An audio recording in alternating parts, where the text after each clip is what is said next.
জামায়াতে ইসলামী সম্পর্কে আপনার মনোভাবটা কি আসলে? বিষয়টা হচ্ছে যে দেখুন, বাংলাদেশের স্বীকৃত যে নিয়ম কানুন, আইন কানুন আছে, এগুলোর ভিতরে থেকে যদি কেউ কেউ যদি রাজনীতি করে, অবশ্যই করতে পারে। বিএনপি সবসময় বহুদলীয় রাজনীতিতে বিশ্বাস করে। কাজেই বিষয়টি আমরা এভাবেই দেখতে চাই। রাজনীতি করার দেশের যে নিয়ম কানুন, আইন কানুন আছে, তার ভিতরে থেকে যারা রাজনীতি করবে, অবশ্যই সবার রাজনীতি করার অধিকার আছে। এবং আমরা তো চাই সবাই রাজনীতি করুক। বহুদলীয় রাজনীতিতে আমরা বিশ্বাস করি। জামায়াতে ইসলামী তো বিএনপির সাথে এক সময় মিত্র ছিল। বাংলাদেশের স্বাধীনতা যুদ্ধে তাদের বিরোধী ভূমিকা নিয়ে কিন্তু বিএনপি নেতারা এখন অনেকেই প্রশ্ন তুলছেন, সামনে আনছেন। কিন্তু বিএনপি আবার তাদের সাথে সরকারও গঠন করেছিল একটা সময়।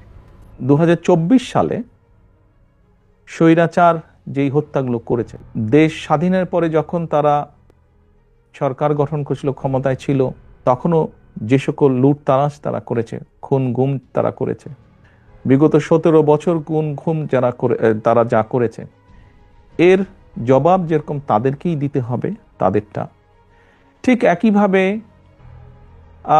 71 সালে কোনো রাজনৈতিক দল যদি তাদের কোনো বিতর্কিত ভূমিকা থেকে থাকে, তাহলে তাদের জবাব তারাই দিবেন। ওটা তো আর আমি দিতে পারবো না। আমারটা আমি দিতে পারবো, অন্যেরটা তো আমি দিতে পারবো না।